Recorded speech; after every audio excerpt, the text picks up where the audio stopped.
membara, menyala ya. Sebelum memulai pembelajaran, untuk mendapatkan keriduan dari Allah Subhanahu Wa Taala, sebaiknya kita berdoa kepada Allah. Kepada ketua kelas silakan dipimpin. Falan, silakan. Berdoa dimulai.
Semoga doa yang kita aturkan kepada Allah dan dengan Al-Quran yang kita bacakan pagi ini, pembelajaran kita diberikan keberkahan oleh Allah Subhanahu Wa Taala. Amin ya Rabbal Alamin.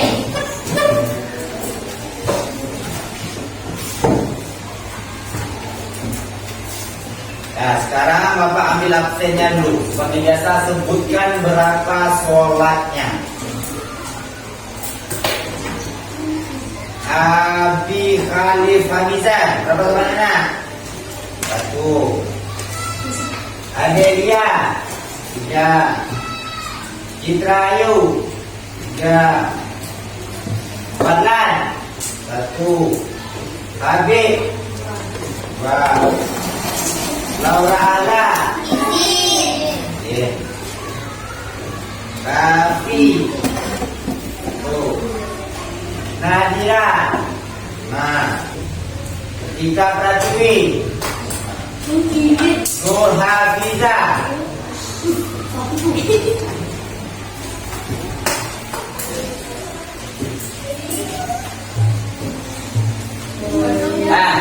Oke. Tadi Bapak lihat sholatnya masih ada yang kurang-kurang. Kemarin kan sudah Bapak katakan as-sholatu imadud. Orang itu adalah yang agama. Lain tahu bahwa tidak agama, tapi Pak kau indah wakara jualnya penuh aja Pak. Kenapa tidak kita kerjakan semuanya? Hanya ada yang 1 Pak, 2 Pak, 3 Pak, bahkan ada yang tidak sholat Pak. Apa alasan kita meninggalkan sholat? Dosa. Apa alasannya? Tidak ada alasan sebenarnya untuk kita meninggalkan sholat. Allah itu memberikan kemudahan untuk kita. Kalau kita tidak sanggup berdiri untuk sholat, maka dibolehkan untuk duduk. Kalau kita tidak sanggup duduk untuk sholat, maka dibolehkan untuk berbaring tidur. Tidak dua sanggup tidur, boleh dengan Disolatkan. isyarat mata.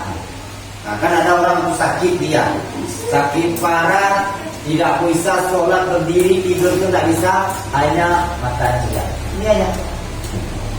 Isyarat kalau sudah tidak bisa isyarat mata, begini aja. Allah Akbar.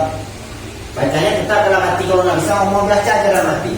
Itulah kemudahan sholat yang diberikan oleh Allah Subhanahu Wa Taala. Kalau tidak bisa kita berwudu kena air. Ada orang terkena air penyakitnya kambuh misalnya, dinginnya semakin mendidih menggigil dia. Boleh tayamum Allah itu tidak memberikan kesulitan pada kita.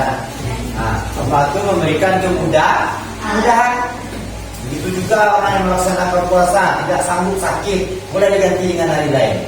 Tapi kalau sholat tidak bisa diganti. Nah, sholat itu tetap kita laksanakan apapun keadaannya. Mereka tidak apa-apa jelaskan waktu upacara. Rukun Islam kita pada berapa? 5. Yang pertama, lima syahadat. Mulai dari yang 5 kita tinggalkan dulu naik haji. Aman dia kan? Aman. Kita tinggalkan sedekah, zakat. Aman, masih aman pegangan agama kita. Kita tinggalkan puasa. Aman. Tapi kalau kita tinggalkan sholat, jatuh pegangan agama kita. Itulah pentingnya sholat bagi kita. Agama kita lepaskan kalau kita meninggalkan Sholat. karena amal ibadah yang paling utama ditanya nanti setelah kita meninggal apa? Sholat. Tak dulu ditanya pekerjaan awak dulu dong. Yang ditanya adalah sholat. Nah, untuk ke depannya Bapak harapkan jangan tinggalkan lagi sholat. Ada berjanji di dalam dirinya masing-masing. Sholatlah karena kita butuh kepada Allah, bukan karena terpaksa. Memang kita membutuhkan Allah. Kalau tidak diberikan Allah udara yang segar ini, maka kita akan sesak nafasnya. Dia ada kebakaran kemarin akhir-akhir ini di Amerika, California. Susah orang bernafas. Baru api saja yang diturunkan Allah sebentar, kebakaran semuanya. Berkilo-kilo. Gak bisa laksanakan sholat, nak? Bisa. Nanti pada diri sendiri. Anda sekalian, materi kita hari ini adalah tentang memahami balik dan tanggung jawab yang menyertainya atau taklif. Balik itu secara bahasa sebenarnya sampai pada usia dewasa. Itu yang akan kita pelajari. Ya, sampai kita pada usia dewasa dan apa saja tanggung jawab yang menyertainya. Apa tanda-tanda balik menurut ilmu fikih? Apa saja tanda balik menurut ilmu biologi? Dan apa saja tanggung jawab yang akan kita kerjakan pada saat kita telah menginjakkan usia balik? Adapun tujuan dari pembelajaran kita ini adalah yang pertama, tujuan dari pembelajaran Bapak sampaikan di peserta didik anak-anak Bapak ini semua dapat memahami balik dan tanggung jawab yang menyertainya serta pengamalan. Pengamalan itu apa yang kita lakukan, kita implementasikan dalam kehidupan sehari-hari. Itulah tujuan dari pembelajaran kita pada hari ini. Jadi memahami balik peserta didik dan tanggung jawab yang menyertainya serta pengamalan dalam kehidupan sehari-hari. Bisa kita terapkan bagaimana balik itu, apa saja tanggung jawab kita setelah balik. Itu yang kita terapkan dalam kehidupan kita sehari-hari. Kemarin kita telah mempelajari tentang keanekaragaman. Kita lihat di sini, keanekaragaman yang ada di lokal ini ada apa saja? Suku, budaya, agama. Kalau yang tergantung jenis kelamin, berdasarkan jenis kelamin ada siapa saja sini? Ada laki-laki dan perempuan. Jadi laki-laki dan perempuan besar atau kecil, lambat atau cepat dia akan mengalami balik. Akan mengalami balik. Dan perempuan nanti akan mengalami haid atau menstruasi. Itu dinamakan salah satu ciri-ciri balik. Ada perempuan nanti, laki-laki juga akan mengalami namanya mimpi itu salah satu ciri-ciri balik. Kalau kita mengalaminya, kalau kita sudah mempelajari ilmu ini, maka kita tidak akan terkejut lagi. Ini apa ini? Kok bisa begini saya? Makanya pentingnya kita mempelajari balik ini. Itulah kita pahami balik itu apa tanda-tandanya dan tanggung jawabnya. Setelah kita balik ngapain saja? Oke, anak sekalian, Bapak ada pertanyaan pemantik sebelum kita mempelajari memahami balik tersebut. Pertanyaan pertama, siapa yang bisa jawab ini? Pernahkah kita mendengar kata-kata balik. Nah. Nah, apa arti kata balik tersebut? Umur. Cukup umur, apa lagi? Sudah mencapai usia dewasa. Mencapai usia dewasa. Sekarang satu lagi pertanyaan pemantiknya. Pernah nggak kita melihat ibu atau kakak perempuan kita tidak puasa berapa bulan? Pernah? Kira-kira penyebabnya apa itu? Karena halangan adanya menstruasi. Pernah nggak kita melihat orang tua perempuan kita atau kakak kita tidak sholat sekalipun? Pernah. Apa penyebabnya? Menstruasi. Juga. Ini akan berkaitan tentang materi memahami balik yang akan kita pelajari tersebut. Kenapa orang tersebut tidak puasa dan kenapa orang tersebut tidak menjalankan sholat. Nanti kita akan membahas materi tersebut. Jadi pada kegiatan pembelajaran kita nanti, Bapak akan memberikan sebuah kelompok pada peserta didik Bapak. Kelompok ini akan diberikan per kelompok berdasarkan asesmen awal yang Bapak lakukan kemarin. Bapak telah mendapatkan datanya, Bapak bagi per kelompok. Kelompok yang pertama, kelompok yang tinggi pemahamannya tentang balik. Dan kelompok yang kedua, kelompok yang menengah pemahamannya tentang balik. Dan kelompok yang ketiga, kelompok yang rendah pemahamannya tentang balik. Jadi ada berapa kelompok? 3 kelompok. Nanti akan bergabung semuanya. Apa saja yang kita kerjakan di dalam tugas kita itu, nanti akan Bapak berikan link video.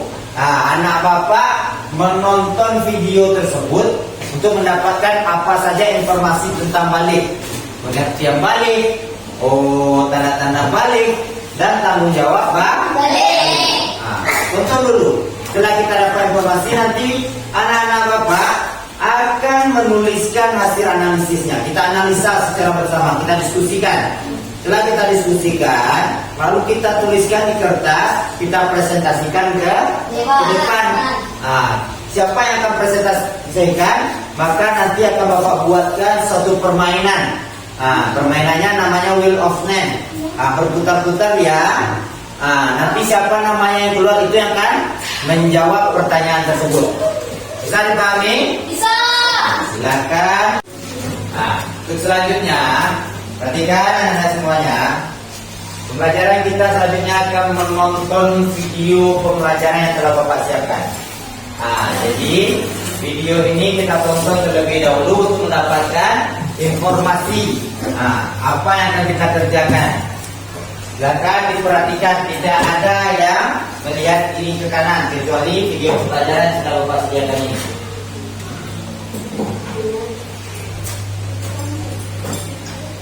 Assalamualaikum warahmatullahi wabarakatuh. Selamat datang di kelas pembelajaran pendidikan agama Islam. Selamat siang para ananda soleh dan soleha Bapak. Kembali lagi bersama Bapak Abdurrahman As-Siddiqi. Kali ini kita akan mempelajari tentang memahami balik dan tanggung jawab yang menyertainya.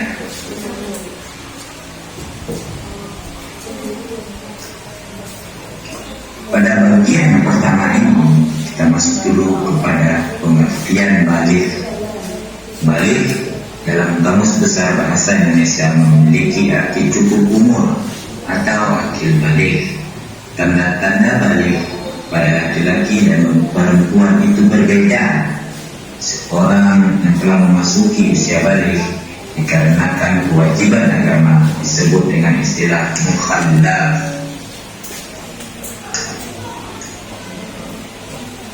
Adapun tanda-tanda balik menurut ilmu fikih ada 3, yaitu yang pertama mimpi besar atau ihtilam untuk seorang laki-laki. Yang kedua haid atau menstruasi untuk perempuan. Yang ketiga berusia 15 tahun untuk laki-laki dan perempuan.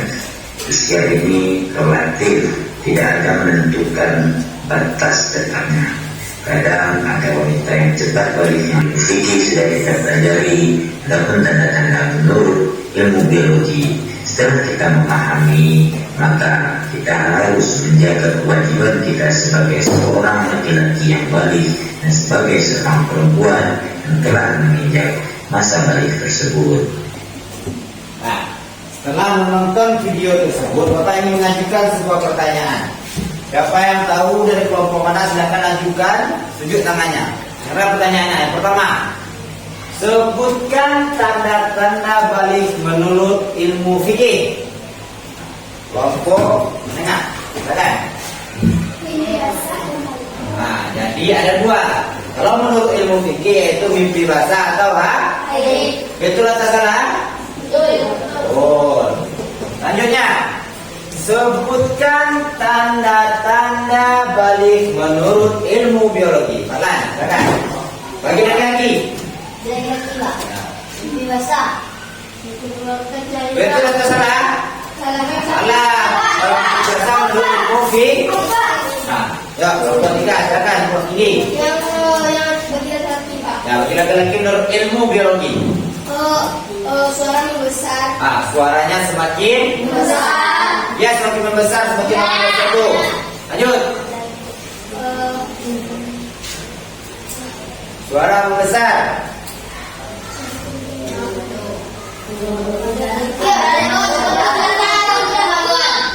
Umumnya rambut-rambut halus pada bagian-bagian tertentu. Biasanya di ketiak ada, di dekat kemaluan ada, di kumis atau jenggot. Apalagi? Badan semakin besar. Badannya semakin besar, berotot ya. Tinggi. Nah, kita dapat tadi informasinya. Selanjutnya, sebutkan larangan. Nah, sebutkan tanggung jawab setelah balik. Baik, sekali lagi. Tanggung jawab setelah balik adalah sholat lima waktu. Nah, sekarang berpuasa. Balas ni kelompok balas, siapa kelompok rendah?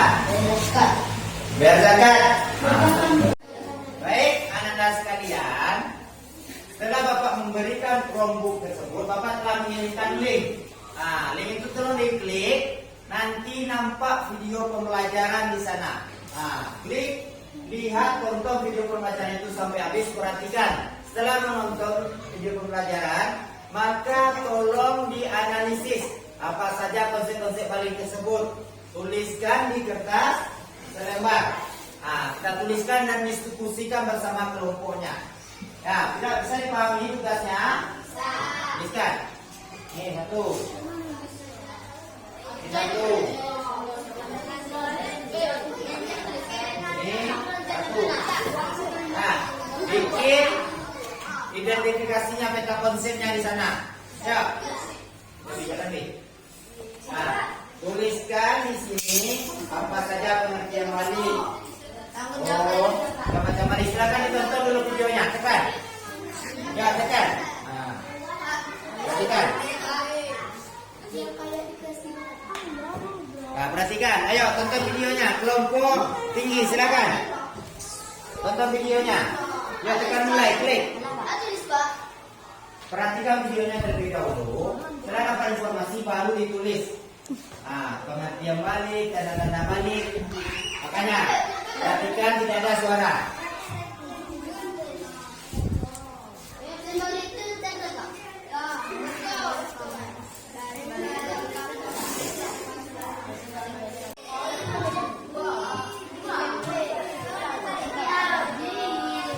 Nah, silakan tonton dulu video pembelajarannya.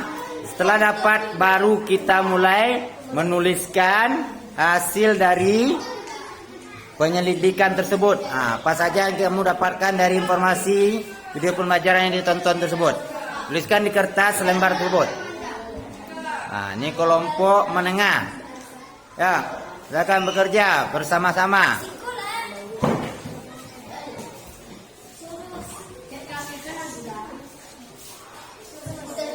Ya, diskusikan.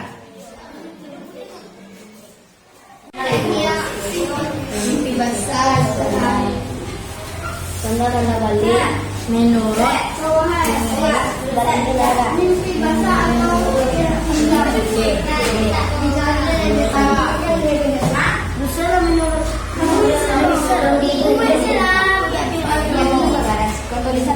Oke, silakan berdiskusi bersama, tuliskan. mimpi basah. Nah, Mimpi basah. Mimpi basah. Mimpi bawah. Mimpi basah. Mimpi basah.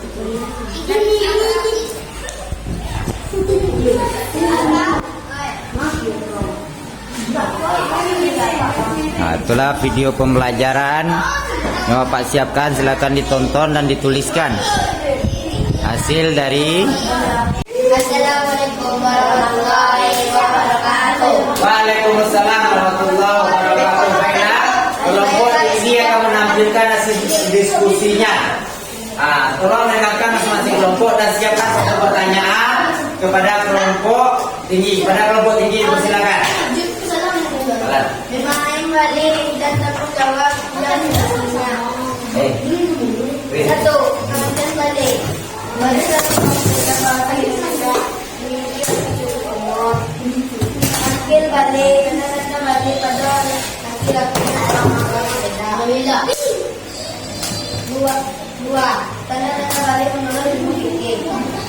Mimpi basah istilah untuk laki-laki. Ayat situasi untuk perempuan. Usia 15 tahun untuk laki-laki dan perempuan. Tiga, tanda-tanda balik menurut laki-laki. Untuk laki-laki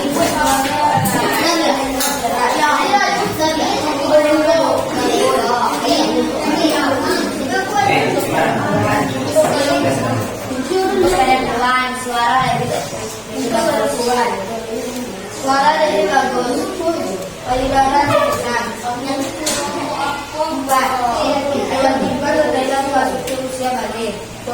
Sholat fardu, puasa, berlebihan. Assalamualaikum warahmatullahi wabarakatuh. Waalaikumsalam.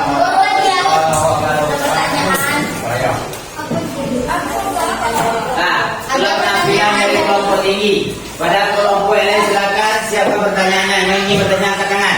Ya, kepada kelompok menengah silakan. Apa yang tidak boleh dilakukan saat menstruasi? Apa yang tidak boleh dilakukan saat menstruasi? Silakan dijawab. Siapa saja larangan yang tidak boleh dilakukan? Silakan sebutkan.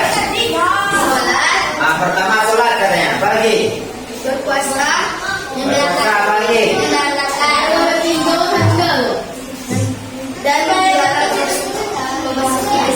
dan dilarang memasuki masjid. Bagaimana kelompok menengah? Satu lagi pertanyaannya. Lagi. Pada kelompok tinggi kita berikan tepuk tangannya. Oke, kita mulai dari spinya. Perhatikan namanya siapa yang terpanggil. Itu yang beri pertanyaan terlebih dahulu. Untuk spin ini permainannya siapa yang terpanggil pertama dia beri pertanyaan. Yang dapat nama kedua dia yang akan menjawab. Silakan siapkan diri kita masing-masing. Kita mulai.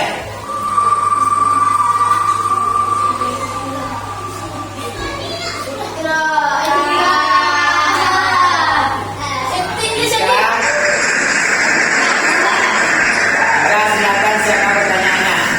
Ya, kita spin lagi yang akan menjawab.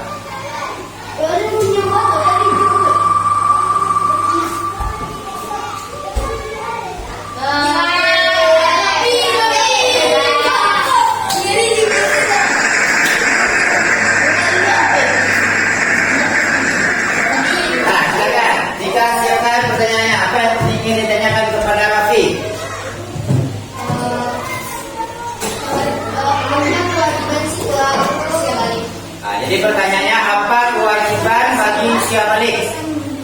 Kelompoknya boleh menunjukkan, boleh. Satu.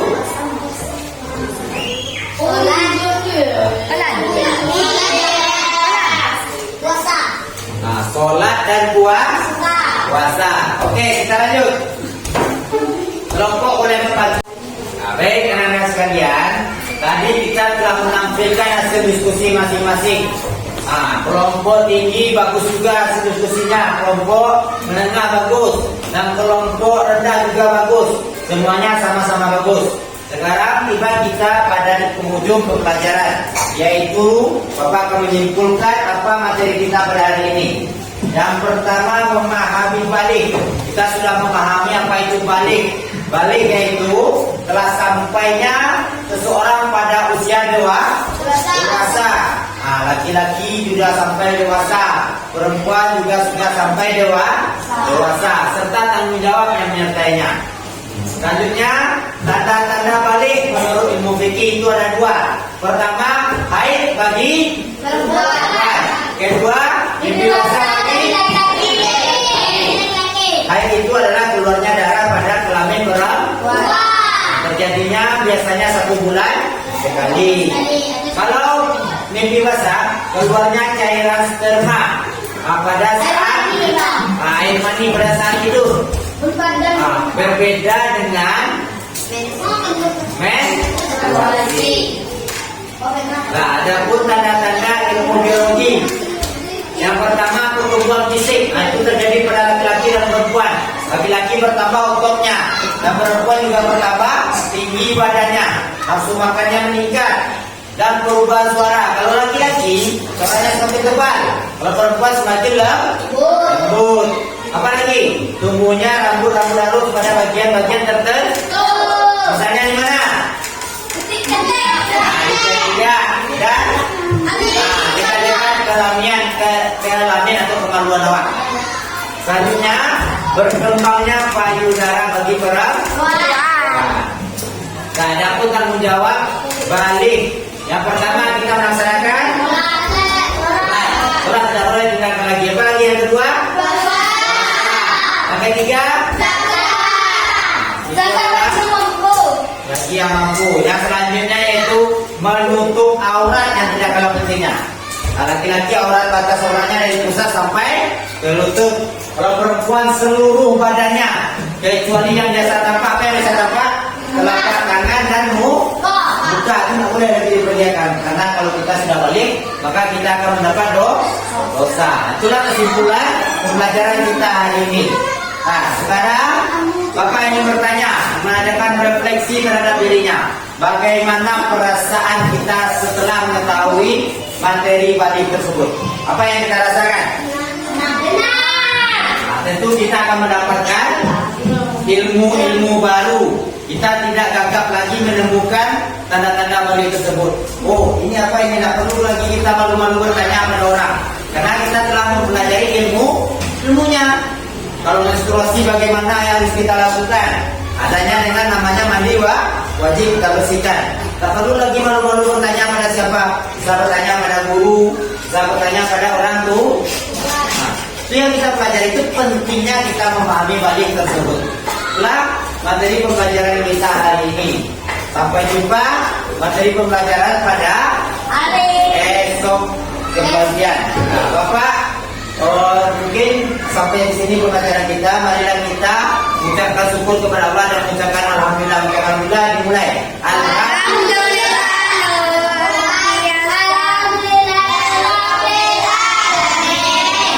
Kita kata assalamualaikum warahmatullahi wabarakatuh.